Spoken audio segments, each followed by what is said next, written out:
Stubborn, unique, single-minded are three characteristics often used to describe our Scots-Irish ancestors.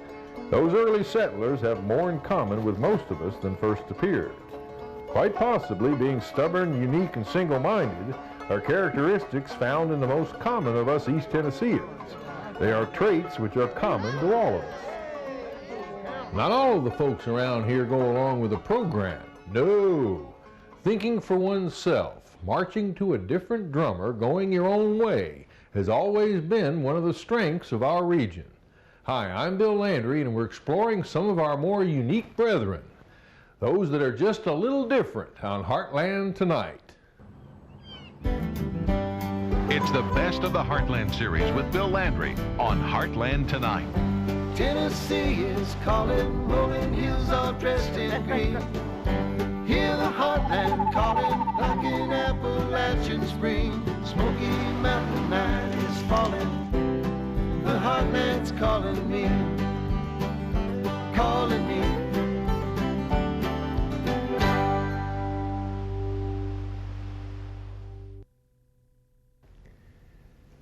Every town has its characters, and every dog has its day. Huh?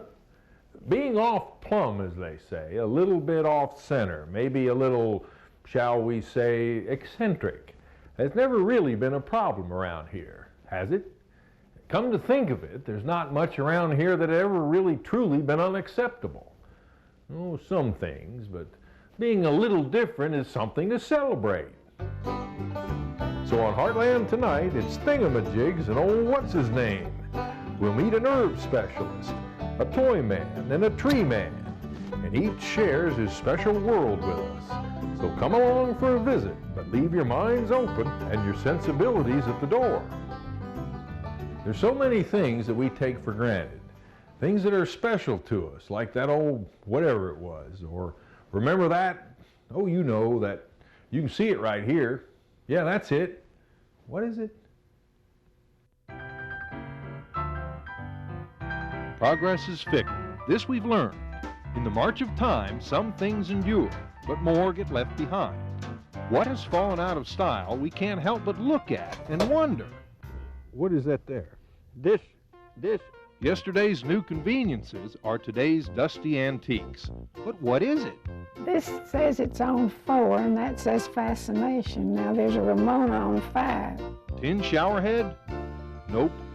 Guess 'em if you can. Objects once ordinary and everyday are pieces of a puzzle called history.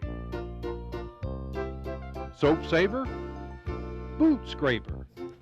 Seed sower? What is this? Okay, Bill, this is not your everyday rug beater or a fly swatter. It's actually an early model toaster. And you merely retracted this O-ring, insert your toast, pull that back forward, and hold it over a fire. You've got a toaster. This is a corn shucking peg. You just stick this through the shuck and pull down on it like that, and just save your fingers. Then you just pull that back and break it off, and you done shucked an ear of corn. And here's a few more what is that's to chew on. Peeling out of your teeth. Homemade quill toothpick. It goes in there to protect the point. Portable spittoon. Could be popular again. Corn buttering spoon. There's a good reason some things have grown obsolete. Oh, howdy. It's getting with it. We got a fire. Electricity scraped a lot of nifty gadgets. The candle snuffer cut the light and the wick at the same time. You get mad at those candles? You have to if they're short. What is that? Any suitor of the 1800s would know it's a courting candle for stern parents to time how long young lovers visit. Beware of the beau who brings spare candles. How much does he love you? A bushel and a peck. A peck now and a bushel later. But there are ways to get rid of suitors who stay too long. What is that? One of the oldest trees in the whole area. It's known as a hanging tree. Suited up to ride, there is a proper way to get on and off a horse.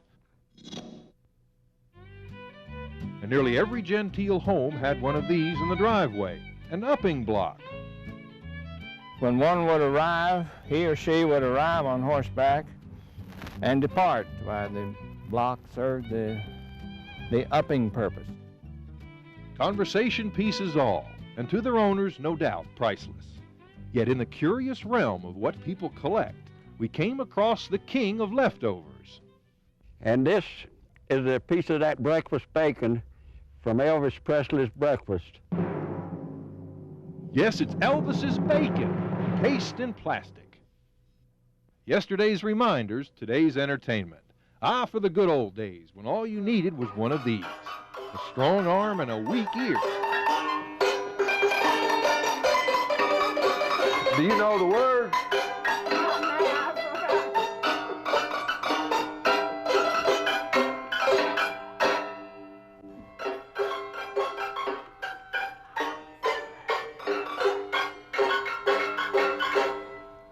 Yeah, and a weak mind. The story of Elvis's bacon is true. That was his real bacon, encased in amber like a Jurassic mosquito.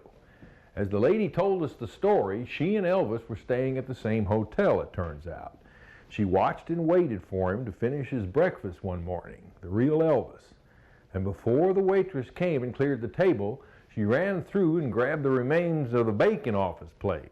Yep, that was Elvis's bacon, the real Elvis. Not the Elvis spotted in Jamestown Piggly Wiggly a while back we heard about. Next up, Daffy truisms. Like Wendy Ed Lee says, 99% of what we tell you is true and the other 5% is local color. We'll be right back.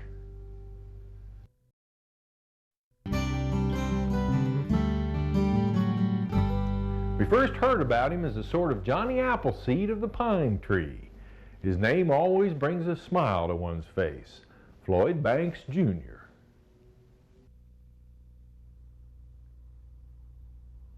If you've ever wondered what Johnny Appleseed was like, chances are he had a lot in common with the man you're about to meet. Floyd Banks, Jr. is a one-man conservation corps. Junior plants pine trees, thousands of them. I just started off, I was going to plant maybe an acre or something, and just kind of got hooked on it or something, How many acres do you have 60,000 trees on?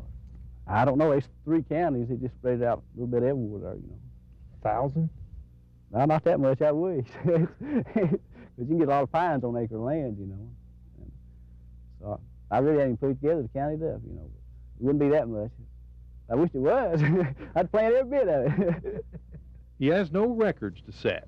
Doesn't even know why he plants trees exactly. But over the years, Floyd Banks Jr. has planted more than 60,000 pines. 60,000 pines.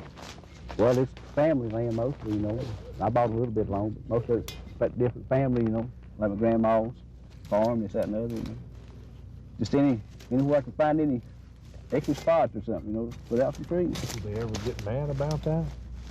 Your family? I used to laugh at me a whole lot. Make fun of me. Why?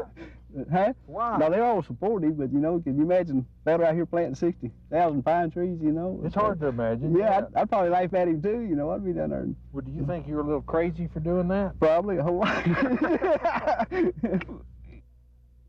you ever plant hardwood trees? Well, I planted these one each year, but they just for the squirrels, kind of for the wildlife. Make a few wanted cakes with every now and then. Harmless as it all sounds, people have misunderstood what Junior intended to do with his tree planting tool. Yeah, somebody reported I was carrying a gun, or something like that, because they all come up and I had over my shoulder, and it's getting about dark. So they come up and investigate, think it's a piece of iron, talk to me a little bit, and then just went on, But it gets worse. Seems like an escaped convict. Looks a whole lot like a man planting trees. This certain house, and they thought he was in there, and they mistaken me for him. And the FBI, there was 11 cars, and the Tennessee State Troopers, Blount County, Loudoun County, FBI, TBI. And best we figured, there was 44 of them. And they just surrounded the house and rushed it there, They thought I was him, What were you there for? I lived there. You don't leave your farm much, do you?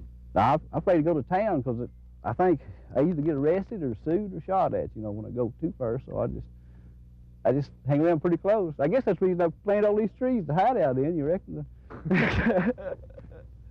Johnny Appleseed spread his trees all over the Ohio country. Given enough land, imagine what Floyd Banks Jr. can do in East Tennessee. That's right. So everybody's got anything you want to give away, you know. Or sell to me right cheap. I'd like to plant some more pine trees.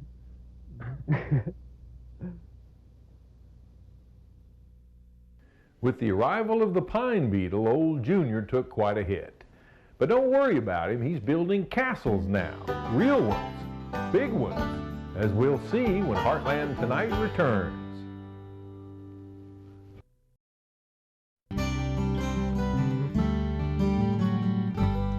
He may be a dreamer, a man who sees castles in the clouds, but Floyd Junior Banks has become a builder of some renown, a builder of castles. Not of sand, but of bricks and mortar, or cement and plastic, or metal, or whatever he has laying around. We wanted to see it. It is something to behold. Do you hope this will last forever? I just, well, yes, since I'm going to the trouble of building it, you know, it'd be nice to last as long as it could, you know, and people to enjoy it. You find something? Yeah, I found a big old snake. Looks like you just had dinner. Meet Milo the Herb Man. He's Milo Guthrie, self-styled modern mountain man of the Cumberlands. Well, some people call me an herbalist. I like to call myself an environmental educator. To me, in a broad sense, it just means putting people in touch with the natural world. You can eat this? Mm-hmm. It's what they call gumbo filet when it's dried and powdered.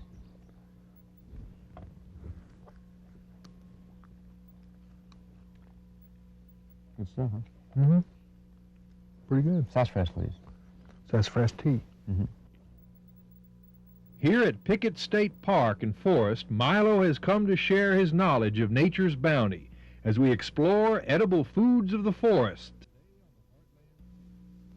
The Cumberland Mountains, where Daniel Boone first gazed into Kentucky.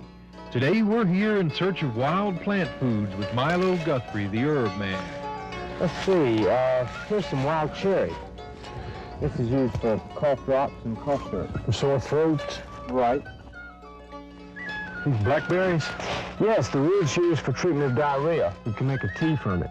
A little early yet, huh? A little early for the fruit, but people can collect the leaves and root now. Let's see if we get in here to pick for our salad.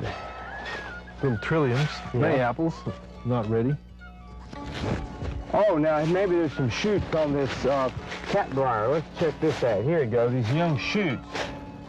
Here, take this along, and here's another one. That laurel's pretty. Is it edible? Local people call it ivy, but it's poisonous. I've had my goats get poisoned real sick on it. And it's all poisonous, even the pollen. That's why it's important, maybe not to try to learn all this stuff from a book, but to go in the woods with someone who's knowledgeable. You don't eat ginger, do you? Well, we use it for seasoning. Settlers used to collect these roots and dry them and, you know, make ginger snaps and make them a tea with it, which is probably good as a stomach tonic and digestive aid. After collecting violets, sedum, turkey mustard, and other forest delectables, it's time for dinner, a meal with Milo. Them too. These are the catbrier tops, catbrier tips. Okay. It's right there, that one there.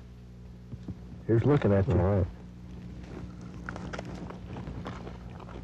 And this stuff, I mean, in terms of, again, vitamins and trace minerals and all that, a little bit of this goes a long way. Have a shoot.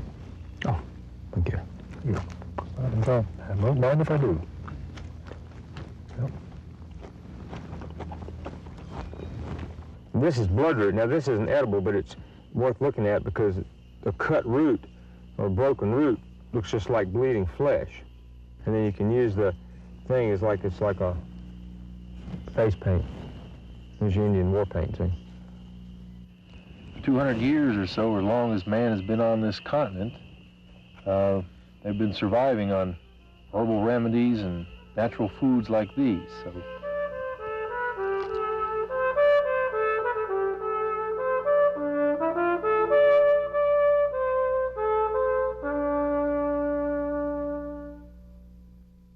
Milo was our first teacher of the foods and wonders of the woods.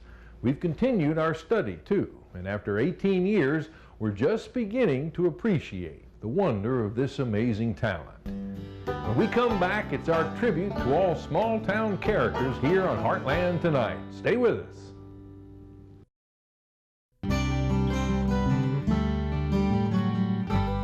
Next up, one of the hardest stories we've ever tried to tell.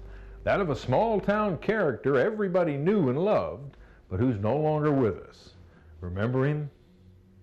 This is Rutledge, Tennessee, about 30 miles northeast of Knoxville. It's a typical small town where folks still idle away hours in front of the courthouse. It was here that a man named Goebel Hipscher spent his life. He was a simple man who made friends with everybody, bank presidents, judges, and those who were down and out. Goebel said exactly what he thought, and the townspeople loved him for it. 8 years ago, Goebel died, but his presence resides in the town of Rutledge, and he's still remembered with a smile.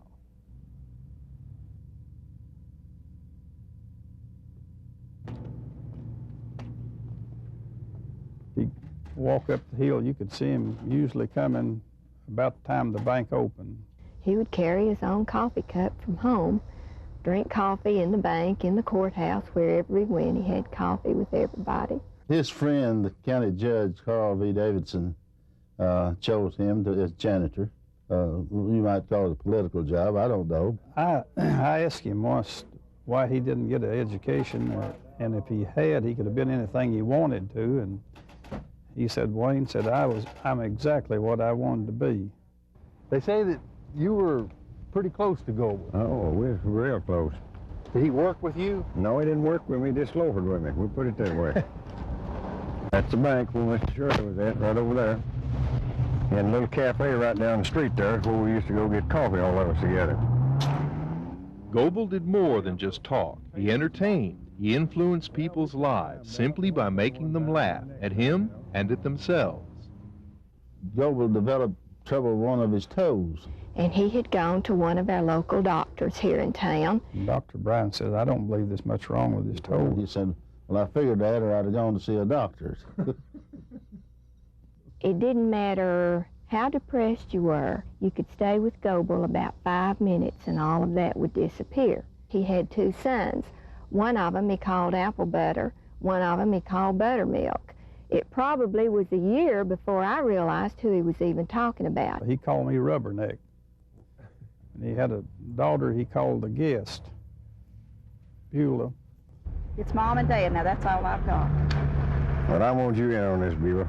Dad never would take it. He didn't want you to take no pictures. That's one thing he didn't want. If I had had an innermost secret that I wanted to share with someone and wanted to be sure that it didn't go any farther, Goebel Hipscher would be one person that I would not mind to share that secret with. He was satisfied where he was, and he didn't care about wealth or anything like this. I don't ever remember talking to Goebel that he didn't make me laugh. I doubt if a week goes by that somebody don't say something about Goebel. The measure of a man's life is based on what's left behind. And Goebel didn't leave much more than a memory. But those who knew him will tell you that keeping the sounds of laughter in Rutledge ranks Goebel Hipscher among the finest of men. It was very hard to capture the spirit of Goebel Hipscher, but Ben is a different story. We first called on 80-year-old Ben Calhoun during the Christmas season, a perfect time for one who enjoys toys like Ben does, a brick mason by trade, toy lover by heart. Hey, Bossy. How you doing this morning? Cold last night, wasn't it? He's like an unopened package, a holiday gift, if you will. You don't know what's inside until you look inside.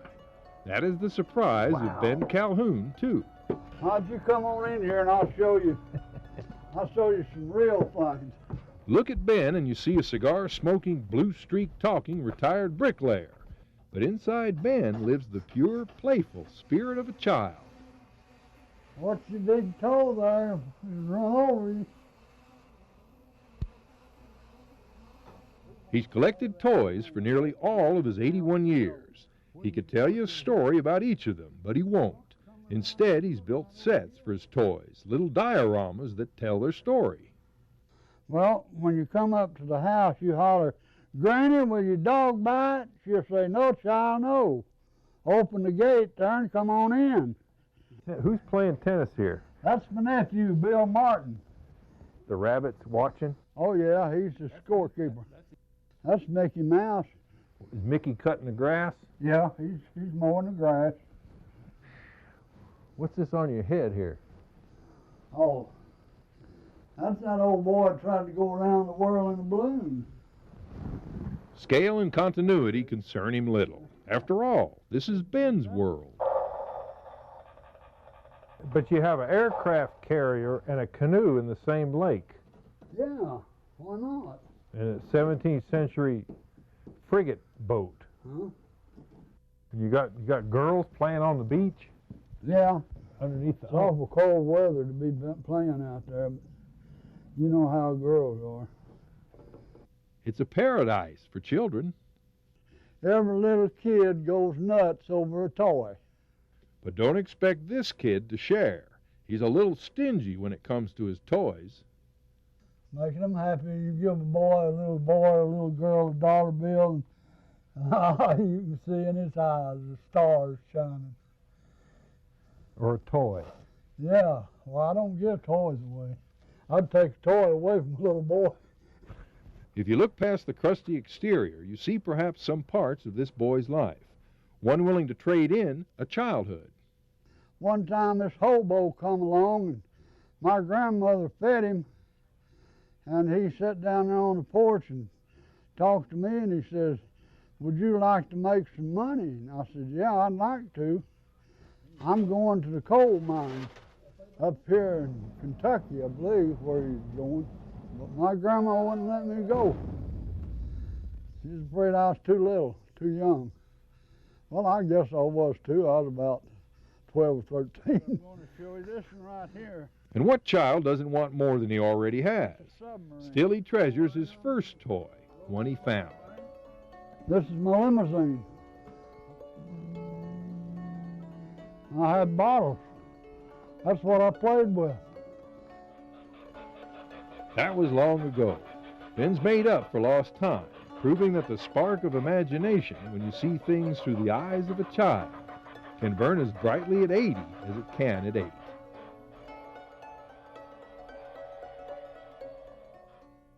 Ben's no longer with us, but he showed us all something about looking at the world with the wonder of a child. It would be a better world if more of us did it too. See you next week on Heartland Tonight.